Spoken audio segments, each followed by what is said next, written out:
Welcome back, my brave and beautiful humans, to another episode of Soul Hygiene.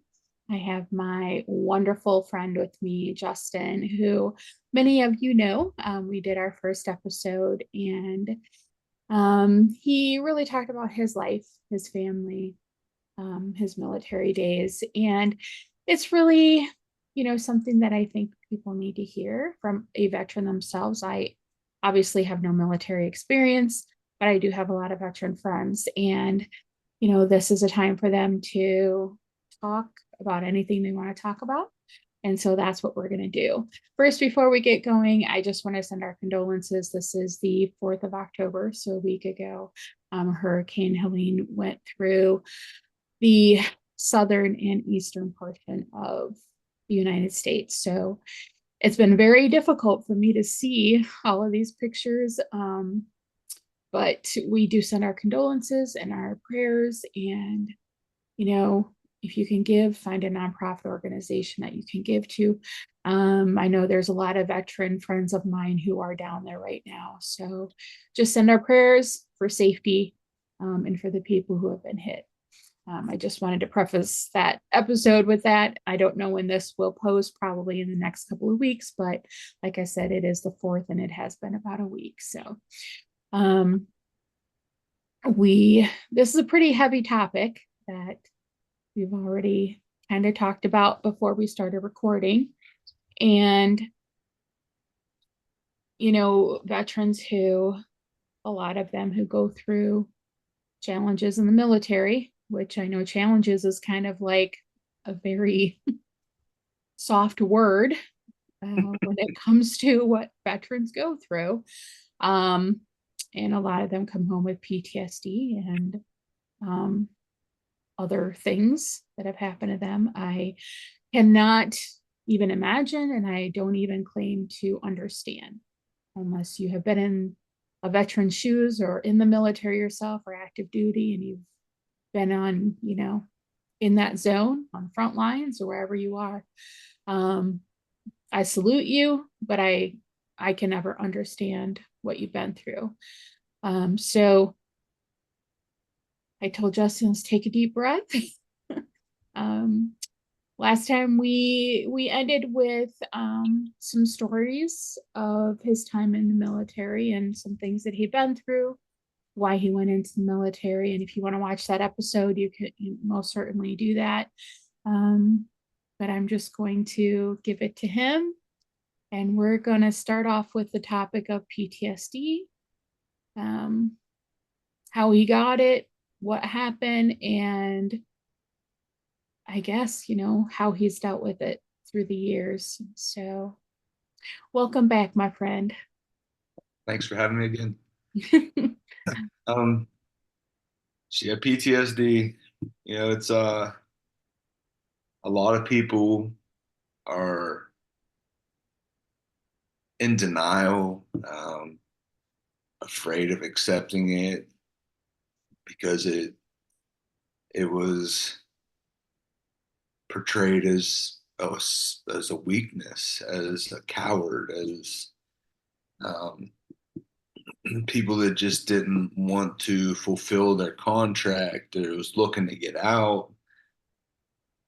So when I got back, I was I couldn't go out, I couldn't go in public. Um, if like I went to the mall, my anxiety was like through the roof. Um, It's all right. my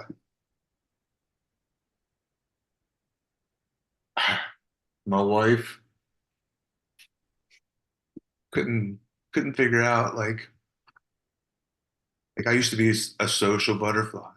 I would love to party. I would love to go to barbecues. I would love to go to the movies and go shopping. And I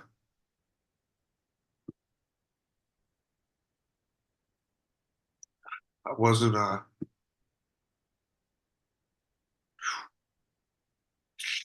wasn't able to.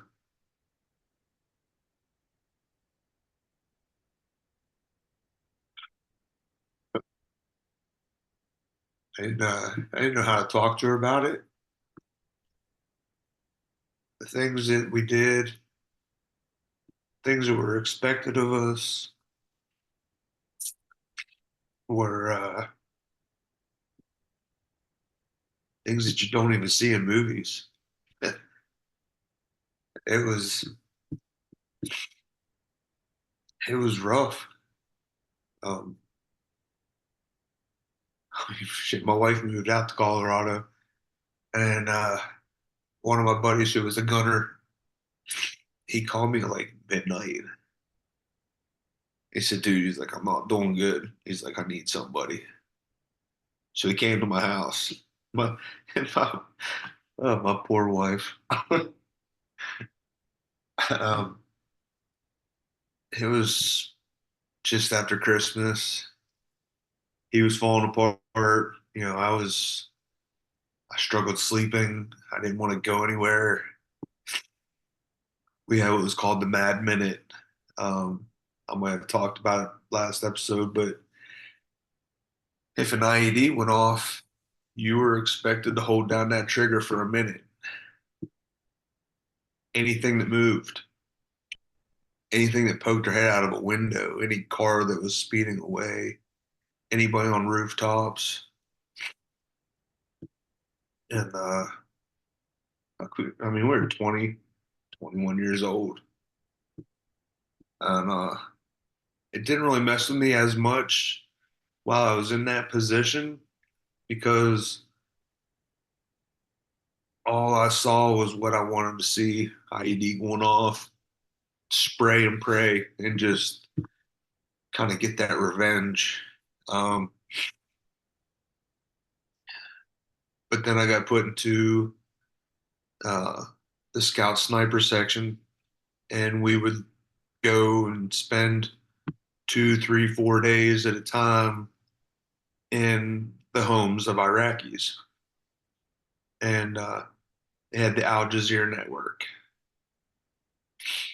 and they would show video clips of us getting hit by IEDs, and they would show video clips of us just opening up, and then they would show pictures and videos of cars that we lit up. And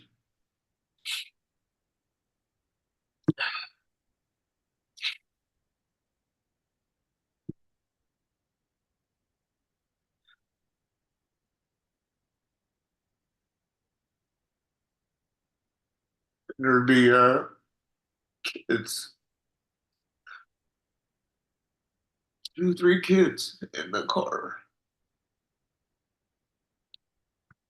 and it really opened up my eyes to like what we were doing.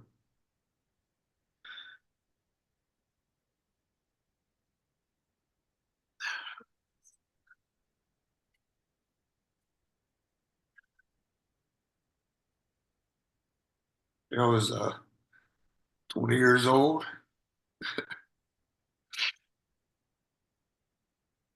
was taught to hate that country, hate everybody there, to think of them as like below us. But I come back and like, how do you talk to your loved ones about that? And I just got married, trying to trying to find normal. Um, we got married in October. She didn't move out to Colorado till Christmas time, and she was only out there for like a week or two.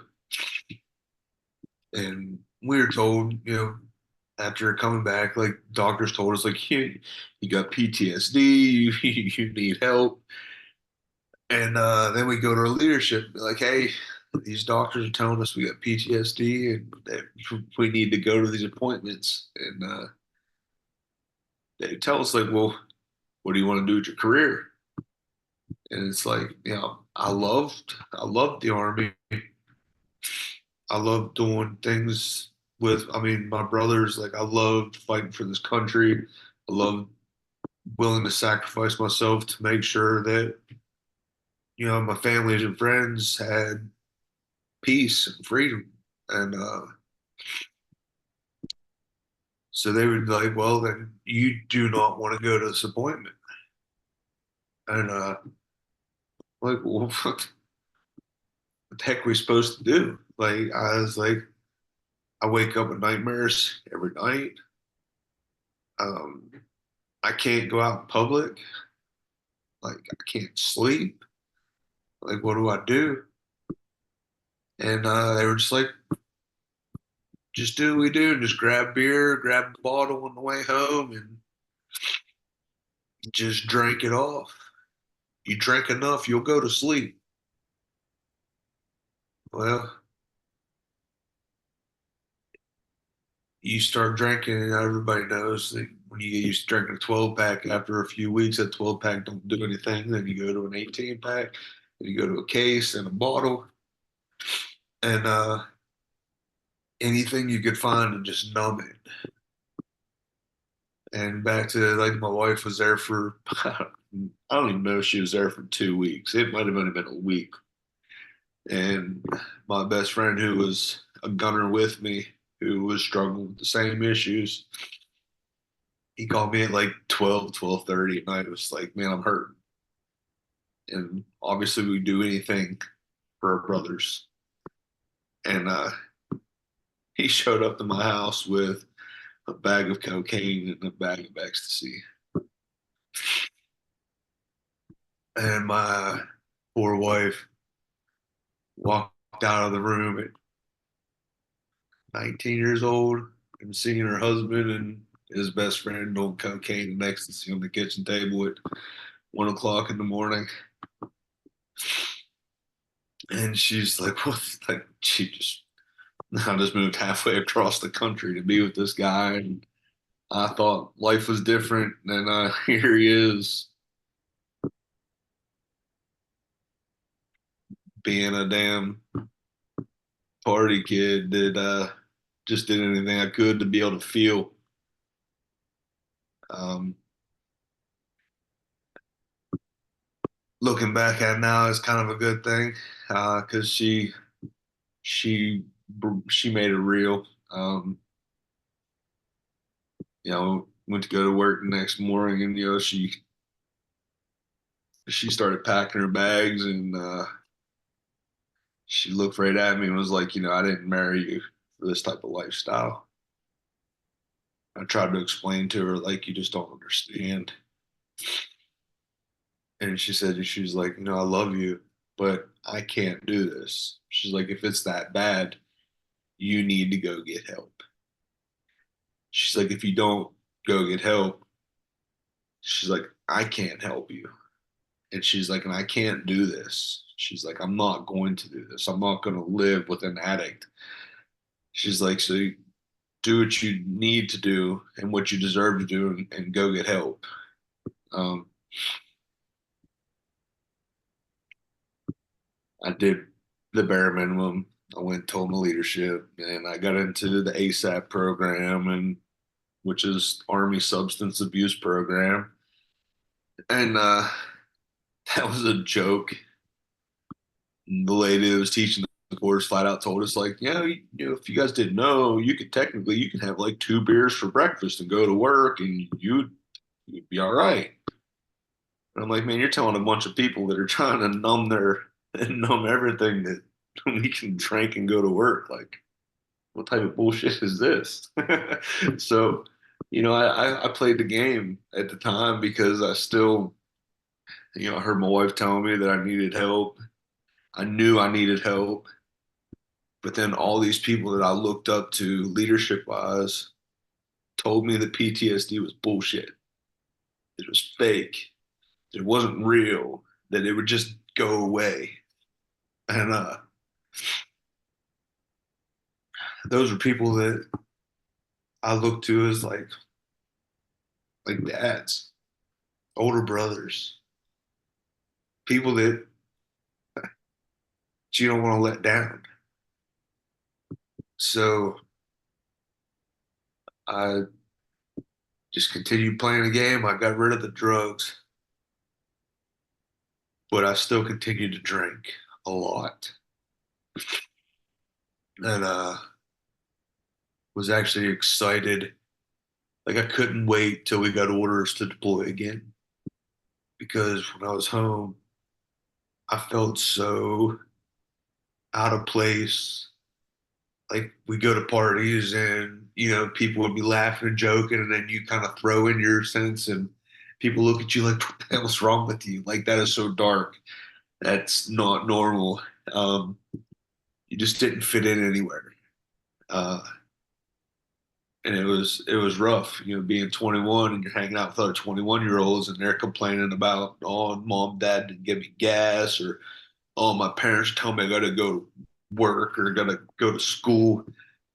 And here you've done buried almost 2 dozen friends, and you've buried more people than you can even count of Iraqis, and it was such a rough time. And as soon as I heard that I was going back overseas, I was like, thank God. Like, thank you.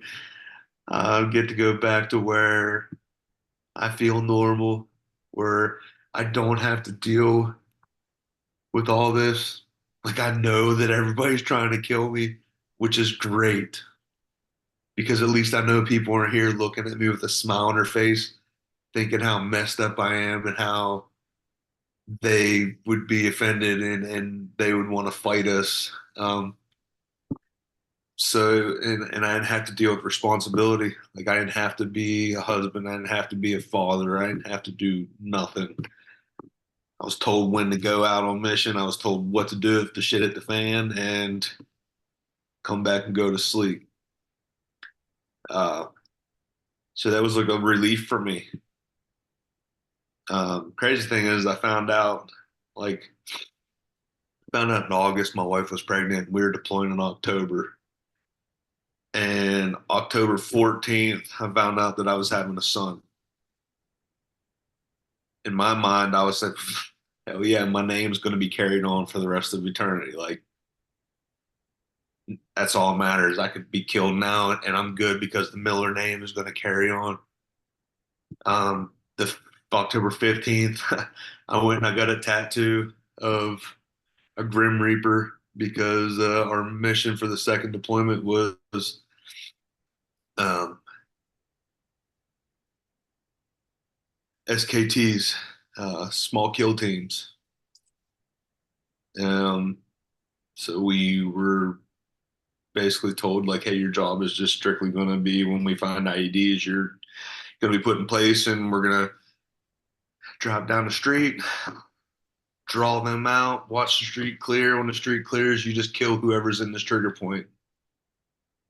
So when we left the wire, we knew that we were basically the Grim Reaper. We knew that we were making that life decision of whether that person was going home or not. Um, which once again, like, how do you talk to your family about that when they ask you how your deployment was? People think like, oh, you're going to war, you're going to fight this war. They don't realize like what you're expected to do. Um, so that deployment was like 15 months long. Uh, my son was born March 16th. I came home March 14th. So I left over there March 12th. March 13th, a good friend of mine, Sergeant Carr, was killed. I got home March 14th to find out that he was killed. My son was born March 16th. And I had to be back overseas April 1st to find out that on the 29th, another really close friend of mine was killed. Um, so I was so angry, but at the same time, I was at like complete peace because my name was carried on. That I was like, I wanted to, I didn't want to make it home because I knew that I was. I knew that I had issues, and I knew that my issues were just going to mess my wife and my kids up. So I was careless. I didn't hesitate at all. I didn't take any precautions. Like we'd find IEDs, and instead of waiting for EOD, we would pull a pin on a grenade and run up and throw a grenade in the hole with the IED and run away as fast as we could. Um, just because we didn't care. We didn't, it was just insane. But I got home that tour once again, 15 months in Baghdad. We ended up losing 18 that tour, and we get back and same thing, told like, oh, PTSD ain't real. It's just, real men don't have any issues with this. Just suck it up and just drink it off, and we'll support you. Um, so I just, you know, was afraid to go out in public because you're constantly scanning people. Anxiety's through the roof. So most of us would just hang out at each other's houses. That way, when we would party, we'd be with the people that knew what we were dealing with, and drank a case or a bottle a night. Like me and my neighbor, we'd go through almost a bottle of Jack almost every night between the two of us. And wives would wonder why, but we thought we were protecting them by not talking to them. And actually, later on in my career, it kind of was explained to me what it was doing to our family by not talking about it. That when you don't talk about it, that it allows your family's imagination to just run wild, and that imagination is endless. So they had no clue what we were dealing with. They had no clue what they could do to help us process it or deal with it, and that it made it even worse for them. Um, so in 2013, I did 35 days inpatient at Laurel Ridge, and it was explained to me like what it does to our families without us talking about it. And they'd always ask us, like, why don't you talk about it? And I'm like, because my wife she's innocent. Like she has this mindset of like who I am. If she actually knew what I did and what I've seen, like I was afraid that it was going to take her innocence away, that it was going to corrupt her mind. It would make her look at me differently, think of me differently, um, basically in ways that I thought of myself for the things that we've done and seen. Um, but realizing that it was basically torturing her because, wives, your loved ones, they are there for a reason. They love you. They want to do anything and everything possible to just help be there. And at that point, like I started talking to my wife about things. I still kind of kept some of the details from her, but you know, we started making lists of like my triggers, like screaming and crying kids, um, being in chaotic public areas where people were just like swarming all around you, women, screaming or crying was a big trigger. Smell of like burnt stuff. But we started making a list, and when a trigger of mine would come up, I would talk to her about it, and I would explain to her like why it was a trigger, um, what it did to me, what what memories it brought back, and it got to the point where my wife, we would be out and about, whether we're friends or out at the mall or whatever, a party or a fair, and my wife would would recognize that I was being triggered. She would see that, my leg would be shaking really bad, that I'd be scanning, like I'd be looking everywhere nonstop, like I was tweaked out, like I just couldn't look at one place for more than a couple seconds. Um, and it one, it brought us closer. Um, but two, it kind of gave me that piece of knowing that I had somebody who was there, that I could talk to about it. Because at this point, I was done. I was already retired and out of the military, just trying to figure things out still. Um, hell, my first deployment was August '04 to August '05, and then October '06 to January of '08. And here, this is late 2013, and it's the first time that my wife's hearing like what it is that I went through.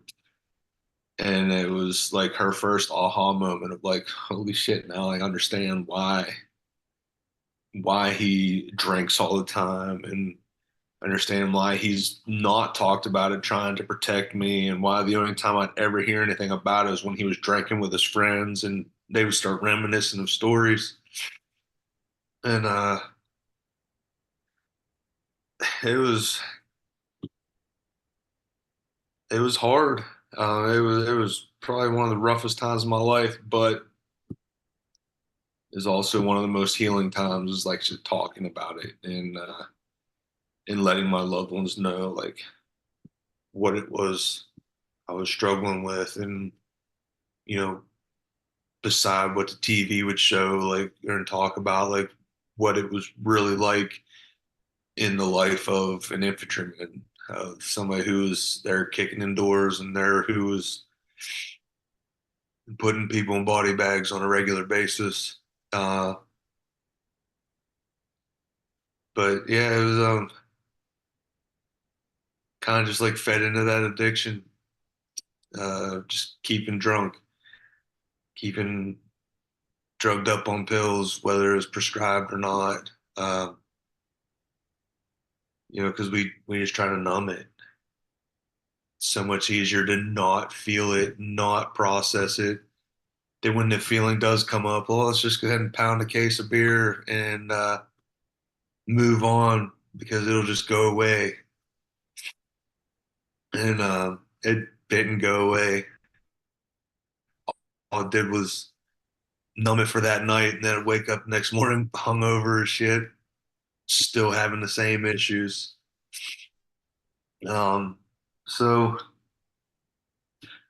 I decided that it was time to figure things out, to explore whatever treatment I could find, tell my story. That was probably one of the biggest healing things, was letting everybody know what it was I dealt with. Um, if you want to find that, you can just Google the human cost of war, Justin Miller's story. It's on Strategy Bridge. Um, We'll put that in the looking back, bio so people can look it up.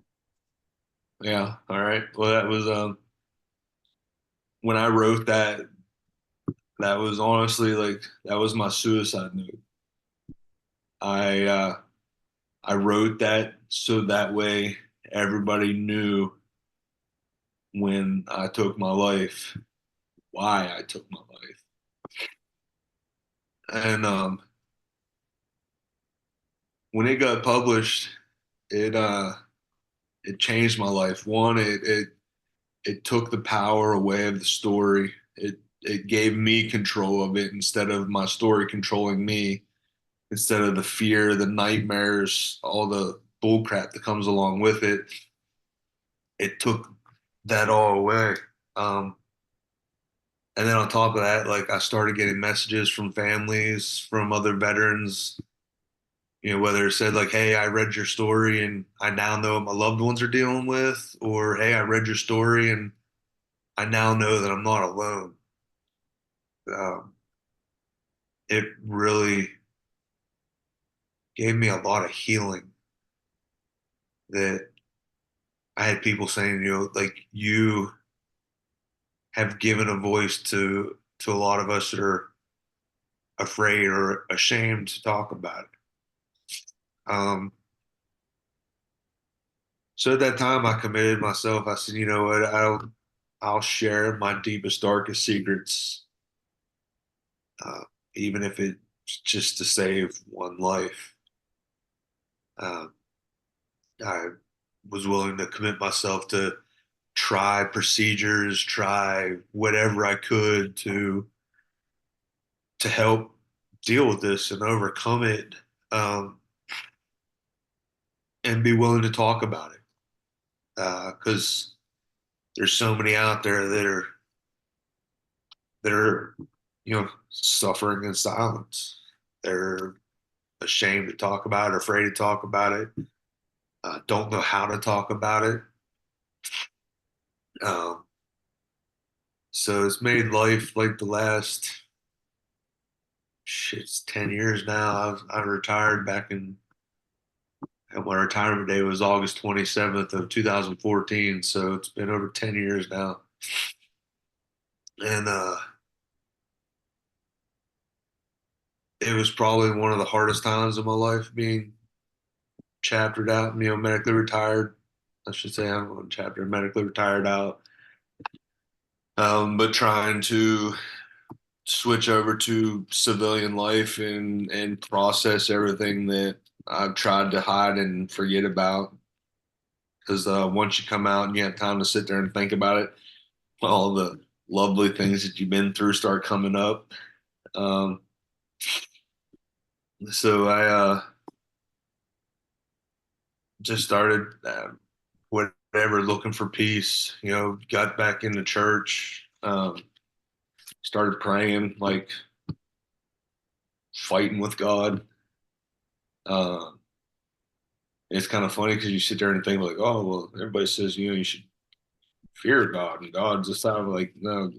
Like I see God as like an old, like my father, like my brother, somebody who you can yell and scream at, and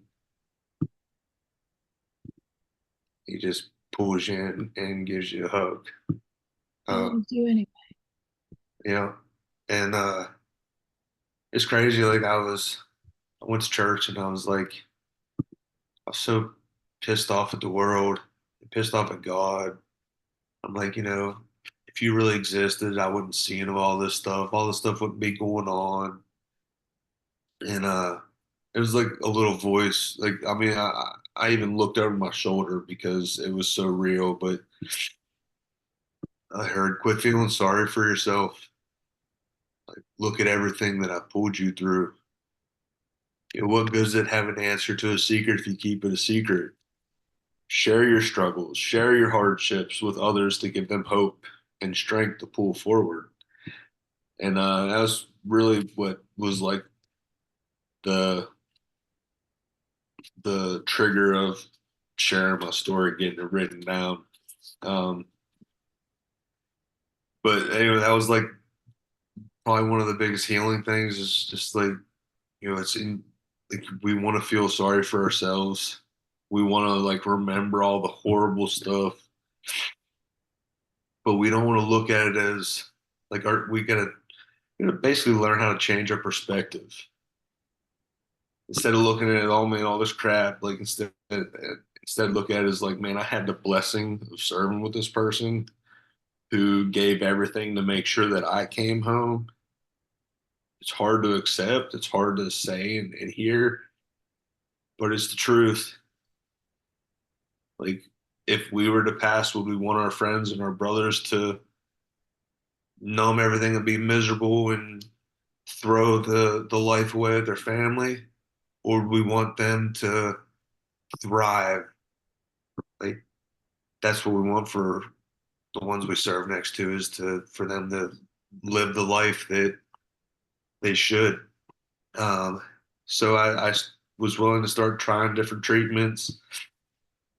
Um, I heard of this treatment called the SGB, the Stella Ganglion Block Injection.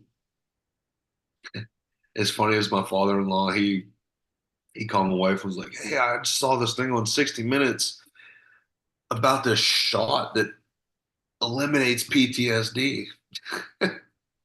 And I was like, "Is she stupid?" Like, okay, a shot's gonna make all this go away. Like, yeah, okay, that definitely sounds like somebody has no clue what's going on type of response. And I kind of just shoved it off to the side and um, end up having somebody reach out to me and was like, look, there's this treatment. Like, I know what it is you're dealing with, and I know how many people look up to you for what it is you've created with Objective Zero. Like, we would like to, we'd like to pay for this treatment for you. And I was still like, so, I don't know, just in disbelief. Like, yeah, right, whatever, a shot. You're telling me a shot in my neck is going to change my life. Like, you guys are stupid. It don't even make no sense. This is a gimmick. But something deep down was like, what's it hurt? Like, why not? You're willing to do drugs, you're willing to drink, you're willing to disassociate and hide from your whole family. Like, what does it hurt? And I went up to Annapolis, um, places ROSM, which is regenerative orthopedic sports medicine. Um, it is two doctors. They both served like 35 years in the military. Dr. Mulvaney and Dr. Lynch. One was like special forces for most of his career. The other one was like a Navy SEAL for most of his career. Um, I go up there and I get this shot, and it's it's non-addictive. It's like it's kind of like getting Novocaine injected in your gums for the dentist. It is a mild sedative. What they do is they inject in your neck in between the C4 and C6 into the ganglion nervous block section in your neck, which controls your fight or flight. That's what makes everything slow down. What makes you hear in your heart rate and all those fight or flight things comes from your ganglion nervous system. And like the best way I can explain it is untreated trauma, continuous trauma that that nervous system almost becomes like a Charlie horse. When the fight or flight kicks in, it cramps up and it like floods your body full of all these surviving endorphins and whatever to keep you alive. But when you have repeated childhood trauma, combat trauma, whatever, and you try to just numb it like we've been taught, that ganglion nervous system basically cramps and you're constantly flooded with fight or flight. Your fuse is really short. You have nightmares. You don't sleep well because a little tiniest noise while you're sleeping wakes you up because you're ready to fight. Um, you can't go out in public without scanning people because you're always worried that something's going to happen. And it immediately. So like first day they do a shot between your C4 and your C6 on the right side or left side, um, depending on like what type of symptoms you're struggling with. Uh, and here I have this guy who 35 years was like a SEAL team doctor for like 10, 12 years or something like that. Um, and he's giving me this injection and like he gives me the second one and he literally like walks like turns his back and goes to the counter, starts kind of cleaning things up. And it was like the first time I could breathe. Like I remember him giving me the shot and me just finally being like I was like, holy cow. Like and I started crying. And here I'm sitting there like supposed to be this hardcore infantryman, and got a Navy SEAL right there in the office, and sure like crying. So I'm like trying to like cover it up, like wipe my eyes, and he turns and he looks at me. He just kind of like he kind of chuckles. He's like, man, he's like, I've had Delta Force, I've had SEAL Team Six, I've had some of the baddest dudes that you can think of in this world on this table, and every single one of them is in the same boat you are. Like you're feeling for the first time, you're breathing for the first time that most you probably can remember. Um, and then the next day you come back and they do the opposite side, and so that way both sides of that gangly nervous system have been sedated with like a mild sedative just to kind of numb it, relax it, so you're not constantly flooding this fight or flight. I got this procedure done in like October of, I want to say like 2019,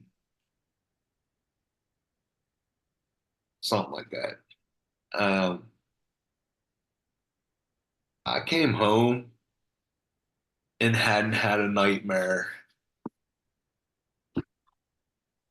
in years. Wow. Like people would ask me a question, and instead of feeling like that needed response, like I have to hurry up and say something, Mhm. I was able to process like what was asked. I was able to process like my thoughts, and I was able to reply with a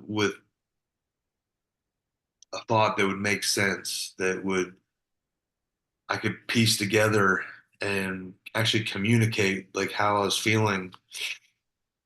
And it was so freaking crazy. Like my kids used to be afraid of me. Like they didn't want to come talk to me because I was so short fused. I was always on edge. I was always like ready to hurt somebody if they looked at me or my family wrong or did something that potentially could have endangered my family. So it was like I didn't have a relationship with really anybody in my family. I kind of wanted it that way. I wanted them to be as far away as possible so that way when I did finally go, they'd be like, "Oh, thank God he's gone." Like I couldn't stand being around him. I mean, that was what was going through my head. But since then, like the relationship with my wife, the relationship with my kids has been life changing. I can my kids come to me now with questions that I never asked my parents about. Um, Talking to me about things that are going on in their life because I'm not snappy. I'm not ready to kill, basically. I mean, it's what we're trained to do. So it completely changed my life. So I highly recommend if you or a loved one struggling to look up ROSM, Dr. Mulvaney, Dr. Lynch. They're in Annapolis, Maryland. There are other doctors that do this. The VA will cover it. Um, the VA, obviously, like the VA, will make you jump through hoops, but it is covered. There is ways of getting them to cover the procedure. Uh, Luckily, my procedure was covered. If you just want to pay out of pocket, it's between like, I mean, back then it was like $800 per side. So I mean, obviously, because the cost of increases going up, it's probably more, but they don't do it to make money off of it. They charge you the cost of the supplies, the cost of their office, electricity, whatever like that. They like that's not how they make their money. These two doctors realize how much it's changing people's lives that they do it for the cost of you know of what it takes to do. I think I'd Um, love to have them on the show. I mean, they would. They sound amazing. Dr. Mulvaney was a Navy SEAL. Like I said, he did 35 years. Dr. Lynch was SF, Green Beret, did some crazy, like both of them have been involved in things that most people don't even realize. Dr. Lynch also, when he retired out, he was the U.S. Women's Olympic swim team doctor. Um, so these guys are guys that have literally like have dedicated their whole lives to serving this country. Like between the both of them, they got over 70 years of service. Right. And this treatment was originally for people that had chronic pain. Well, then they started realizing that these people that have chronic pain from deploying over and over, Navy SEALs, Green Berets, Rangers, the people that did crazy shit the whole time they were gone, like they were dealing with knees, back, neck, hip issues, that they started realizing that it was helping to relieve a lot of PTSD symptoms. And they've known this since like 2003, 2004, something like that, maybe in 2005. But there wasn't enough research, enough proof behind it that they really couldn't talk about it. So Dr. Mulvaney was on 60 Seconds or 60 Minutes and that's where my father-in-law saw it. It's crazy. He's the one that actually did my injections. Um, but it literally changed my life. Um, Well, I love that you are willing to come on here and tell your story.